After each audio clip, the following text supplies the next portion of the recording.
নমস্কার, Binoy Ghosh. Welcome to my educational channel.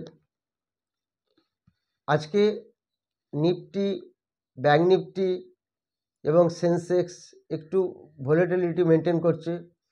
Nifty এখন 10 point প্লাসে আছে, আর সেন্সেক্স একটু মাইনাসে আছে, আর ব্যাঙ্ক নিফটি প্রায় 200 পয়েন্টের কাছাকাছি প্লাসে চলছে। ইন্ডিয়ান এই নিফটি, ব্যাঙ্ক নিফটি এবং সেন্সেক্স তিনটে আমি বললাম, তার মানে ভোলেটাইল চলছে। মার্কেট খুব একটা পজিটিভ নয় বা নেগেটিভও নয়, অর্থাৎ জাস্ট একটা সাইডওয়েজ মেনটেন করছে ইন্ডিয়ান মার্কেট। আমরা এবার একটু দেখে নিই যে আমেরিকান মার্কেট কালকে রাত্রে কীরকম বন্ধ হলো।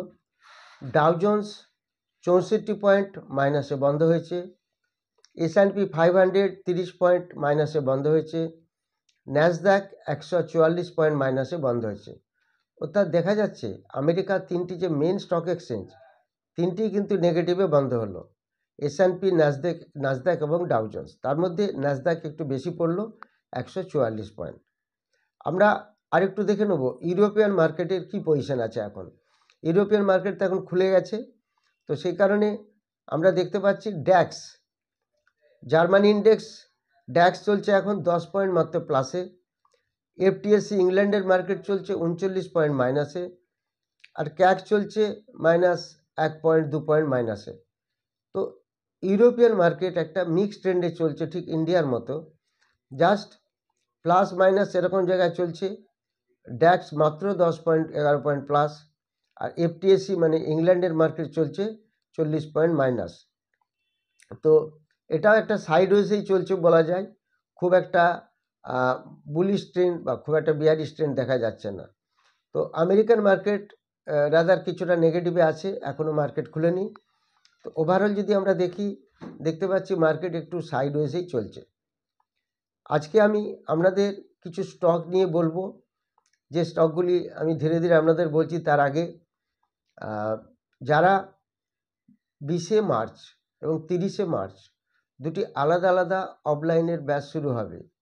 20শে মার্চ বুধবার বিকেল 5টা থেকে 8টা একটি ব্যাচ শুরু হবে, নতুন ব্যাচ। আর 30শে মার্চ আরেকটি নতুন ব্যাচ শুরু হবে, সেটা শনিবার সকাল 10টা থেকে 1টা শুরু হবে। এই দুটি অফলাইন। আর 17 মার্চ একটি অনলাইনের ব্যাচ শুরু হবে। সেই অনলাইনের ব্যাচ যারা করতে চান তারা যোগাযোগ করবেন। একটা জিনিস আপনাদের বলে রাখি, ফেব্রুয়ারি অবধি যা ফিজ আছে অ্যাজ ইট ইজ থাকছে। মার্চের 1 তারিখ থেকে ফিজ বেড়ে যাচ্ছে। আপনারা হোয়াটসঅ্যাপে বা ফোন করে জেনে নেবেন। আর যারা টেলিগ্রাম চ্যানেলে জয়েন করতে চান তারা যোগাযোগ করবেন।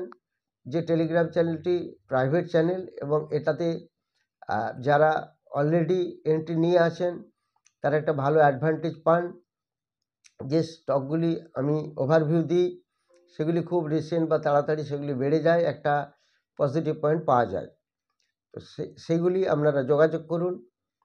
এখন আমি কিছু স্টক নিয়ে আলোচনা করব যেগুলির অনেক পজিটিভ এবং নেগেটিভ মুভমেন্ট আছে, প্লাস গভর্নমেন্ট একটি জিনিসের উপর ব্যান্ড করেছে। সেই ব্যান্ড কেন করলো, বা তাতে করে কোম্পানির কোন কোন কোম্পানির এফেক্ট হবে, ভালো না খারাপ, সেই ডিটেলস আলোচনাগুলি আমি আপনাদের সামনে এখন করছি। আপনারা দেখুন। আমি আপনাদের সামনে এখন বিভিন্ন স্টক নিয়ে আলোচনা করব যেগুলি খুব রিসেন্টলি ভালো খবর আছে এবং কিছু খারাপ খবরও আছে, সেগুলি আমি আপনাদের দেখাবো। সেই স্টকগুলি আপনারা দেখুন এবং কি কি খবর তারা দিচ্ছে সেগুলি আমি আপনাদের দেখাচ্ছি। যেমন প্রথমে একটি স্টক দেখাচ্ছি, ওয়ারি রিনিউয়েবল টেকনোলজিস। এটা 5% বেড়ে গেছে। তার কারণ আছে, 5% বাড়ার কারণ হচ্ছে কোম্পানি 990 কোটি অর্ডার পেয়েছে। এই ওয়ারি রিনিউয়েবল টেকনোলজিস বাড়ার একটি কারণ, এরা বেশ ভালো অর্ডার পাচ্ছে এবং কোম্পানিটি ধীরে ধীরে বেশ ভালো দিকে এগোচ্ছে। এই যে সোলার এনার্জি এরা তৈরি করছে এই গ্রুপটি, তো এটা 4,650 টাকা ইন্টারডে ট্রেডিংয়ে চলছে, এর কাছাকাছি। এটা একটা সিগনিফিক্যান্ট লেটার অফ অ্যাওয়ার্ড পেয়েছে for executing engineering, procurement and construction duties for a solar power plant of 980 megawatt power। এই কারণে এই স্টকটি একটা বেশ ভালো জায়গায় এবং ভালো বাড়ছে। এই অর্ডারগুলি যেহেতু এক্সিকিউট করতে হবে, তার ফলে একটা ভালো রিটার্ন হবে, একটা ভালো কোম্পানি প্রফিট করবে এই রিনিউয়েবল এনার্জি সলিউশনস, সেই কারণে এই স্টকটি বেশ ভালো বাড়ছে। এই স্টকটির দিকে সবাই নজর রাখুন, তাহলে আমরা এই স্টকটি কীরকম কী হচ্ছে সেটা আমরা বুঝতে পারবো। আর একটা খবর আছে, city replaces RIL with BPCL post third quarter earnings, A look at it's model portfolio and earnings upgrades downgrade, সেগুলি সব আলোচনা করা আছে। আজকে একটি শেয়ার লিস্টিং হয়েছে, সেই শেয়ারটির নাম হচ্ছে বিভোর স্টিল টিউবস। এই স্টকটি আজকে কি পরিমাণ বেড়ে গেছে, আজকে খোলার পরে প্রায় 200% বেড়ে গেছে, এবং যেহেতু প্রচুর মার্কেট পার্টিসিপেন্টস, প্রচুর বাইং প্রেসার আছে, সে কারণে স্টকটা প্রায় 3 গুণ হয়ে গেছে, যা দাম ছিল 200% মতো বেড়ে গেছে। তো এখানে এত সাবস্ক্রাইব হয়েছিল স্টকটি, 300 IPOতে 300 টাইমস। তো এটা দেখে আমরা বুঝতে পারছি অটোমেটিক্যালি এটা অনেক উপরে খুলবে, সেই কারণে প্রচুর উপরে খুলেওছে এই বিভোর স্টিল টিউবস। এটা একটা বেশ মস্ত বড় নিউজ আছে। নিয়ারলি ট্রিপলস অন লিস্টিং ডে, মানে আজকে যে লিস্টিং হয়েছে সেখানে ট্রিপলস হয়ে গেল, 3 গুণ হয়ে গেল। এই স্টকটি একটা সবাই খেয়াল রাখুন। এই কারণে আরও খেয়াল রাখতে হবে, 300 টাইমস এই স্টকটি ওভার সাবস্ক্রাইব হয়েছিল, তার মানে অটোমেটিক্যালি এটা অনেক বেড়ে খুলবে, এটা আশ্চর্যের কিছু নয়। আরেকটি শেয়ার নিয়ে আমি বলছি, সেই শেয়ারটির নাম হচ্ছে NBCC। এই স্টকটি আপনারা নিশ্চয়ই জানেন, অনেকের কাছে এই স্টকটি আছে। এটি একটি PSU স্টক এবং কন্ট্রোল বাই সেন্ট্রাল গভর্নমেন্ট। এই NBCC শেয়ারস আজকে 4%-এর উপরে বাড়া। তার কারণ কি, কোম্পানি 369 কোটি একটা অর্ডার পেয়েছে, নতুন অর্ডার। এই 369 crore অর্ডার পাওয়ার সুবাদে কোম্পানি, এটা একটা পজিটিভ নিউজ, সেই কারণে NBCC আজকে বেশ ভালো বাড়ছে। এই স্টকটি এমনিতেই একটা স্টেট ওন কনস্ট্রাকশন ফার্ম, আমরা জানি, যেটাকে সেন্ট্রাল গভর্নমেন্টের আন্ডারে চলে। তো এই স্টকটি প্রচুর অর্ডার আছে, অর্ডার থাকার জন্য এর মাল্টিপল ক্লায়েন্টসও আছে। এটা তো যেহেতু সেন্ট্রাল গভর্নমেন্টের ইউনিট, অতএব এর সম্বন্ধে বলার অপেক্ষায় রাখে না। এটা হচ্ছে যে 331.9 crore যে অর্ডারটা পেয়েছে, এটা হচ্ছে Rani Lakshmibai central agricultural university in Uttar Pradesh, ঝাঁসি ডিস্ট্রিক্টে। যেটা ওরা করবে, এই ইনফ্রাস্ট্রাকচার ডেভেলপমেন্ট করবে সেটা অলরেডি অর্ডারটা পেয়ে গেছে এই এগ্রিকালচারাল ইউনিভার্সিটি থেকে। এই স্টকটিকেও আমরা খেয়াল রাখবো, এই স্টকটি একটা ভালো আগামী দিনে রান দিতে পারে। এরপরে আমরা একটি স্টক দেখে নেব, পেটিএম।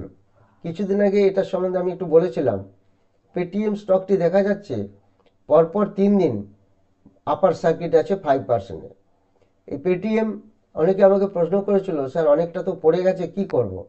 আমি বললাম ঠিক বেড়ে যাবে, লস হবে না, দেখবেন ঠিক বাড়বে। ঠিক পরপর দেখুন, পরপর 3 দিন 5%-এ আপার সার্কিট হলো, অর্থাৎ 15% বেড়ে গেল। তো এটা বাড়ার কিছু কারণ আছে। এই যে প্যারেন্ট কোম্পানি অফ পেটিএম, যেটা হচ্ছে 197 কমিউনিকেশনস, এরা অ্যাকচুয়ালি আপওয়ার্ড মুভমেন্ট, এটা কেন হচ্ছে বা আপার সার্কিট হচ্ছে, এটা দেখা যাচ্ছে যে কোম্পানি অ্যাকচুয়ালি খুব ভালো পজিটিভ কিছু নিউজ দিয়েছে। এই পজিটিভ নিউজ কাকে দিয়েছে না, আরবিআইকে এই পজিটিভ নিউজ দেওয়ার জন্য অলরেডি মার্কেটে একটা ডিমান্ড ক্রিয়েট করেছে। এই ডিমান্ড ক্রিয়েট করার ফলে এই স্টকটি 3 দিন বাইং ফ্রিজ হলো, এবং এরা যে একটা স্টেটমেন্ট দিয়েছে আরবিআইকে, সে স্টেটমেন্টটা বেশ পজিটিভ স্টেটমেন্ট, যার ফলে এটা একটা ভালো পজিটিভের দিকে যাচ্ছে। তো আলটিমেটলি সেই পেটিএম ব্যাংক যেটা নিয়ে গন্ডগোল হচ্ছিল, সেটা এখন ধীরে ধীরে একটা ডিমান্ড পজিশনে আসছে। এই পেটিএমের দিকেও আমরা একটু নজর রাখবো।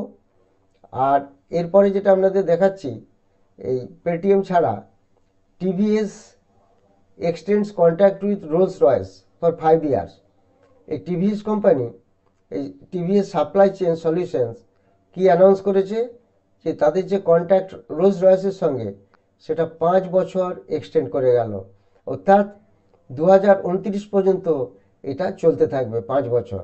যার ফলে এই টিভিএস সাপ্লাই চেনের স্টকটি ধীরে ধীরে বেশ বাড়ছে। এটার দিকে আমরা একটু নজর রাখবো, এটা একটা ভালো নিউজ। তো এরকম বেশ কয়েকটি নিউজ আমি বললাম, এত ডিটেলস বলা যাবে না, আরও প্রচুর খবর আছে আমার কাছে। এবার একটা আপনাদের নিউজ দেখাই। দেখুন, onion export ban to continue till March 31। Government কি করেছে, 31শে মার্চ পর্যন্ত কোনো অনিয়ন এক্সপোর্ট করা যাবে না, সেটা ব্যান করে দিল। এই যে পেঁয়াজ বাইরে পাঠানো যাবে না, ব্যান করে দিল, এক্সপোর্ট করা যাবে না, তাতে করে কি এফেক্ট হবে, এই ব্যান করার পরে পেঁয়াজের দাম কমবে এবং সেই পেঁয়াজের দাম কমার ফলে কিছু কিছু কোম্পানি আছে, তো সেই কোম্পানিগুলি একটা ভালো এফেক্ট আসবে। যেমন ধরুন, যারা যেসব কোম্পানিগুলি স্টক মার্কেটে লিস্টেড আছে এবং যারা এই ফুড রিলেটেড সাপ্লাই করে, যারা ধরুন ফুড ডিপার্টমেন্ট, যেমন ধরুন Jubilant food, Devyani international, Westlife food, Sapphire foods, restaurant brand, Barbeque Nation, Coffee Day Entertainment, এই যে স্টকগুলি, এই কোম্পানিগুলি একটা ভালো বেনিফিট পাবে, যেহেতু গভর্নমেন্ট এটা ব্যান করে দিয়েছে অনিয়ন এক্সপোর্ট। এই কোম্পানিগুলির দিকে আমরা খবর রাখবো। যারা এই ফুড রিলেটেড বিজনেসে জড়িত আছে সেগুলির দিকে আমরা খবর রাখবো। আরও অনেকগুলি নিউজ আছে, কিছু খারাপ নিউজও আছে, সেগুলি আমি এখন বললাম না। তো যাই হোক, সেগুলি আবার পরের ভিডিওতে আমি দেবো, সেটার জন্য আপনারা ওয়েট করুন, সেগুলো আমি বলে দেবো। যারা আমার অফলাইন ব্যাচে ক্লাস করতে চান 20শে মার্চ এবং 30শে মার্চ যোগাযোগ করবেন, এই দুটি অফলাইনের ব্যাচ। এবং 17 মার্চ আরেকটি ব্যাচ শুরু হচ্ছে, সেটা হচ্ছে অনলাইনের ব্যাচ রাত্রিবেলা। আর যারা টেলিগ্রাম চ্যানেলে যোগাযোগ করতে চান তারা ফোন নাম্বার দেওয়া আছে বা হোয়াটসঅ্যাপে যোগাযোগ করতে পারেন। যারা চ্যানেলটি নতুন দেখছেন তারা সাবস্ক্রাইব করতে অবশ্য ভুলবেন না, তারা অবশ্যই সাবস্ক্রাইব করুন আর এই প্রত্যেকটি ভিডিওকে লাইক করুন এবং এই নিউজগুলি সবার মধ্যে শেয়ার করুন। Thank you very much for watching my video.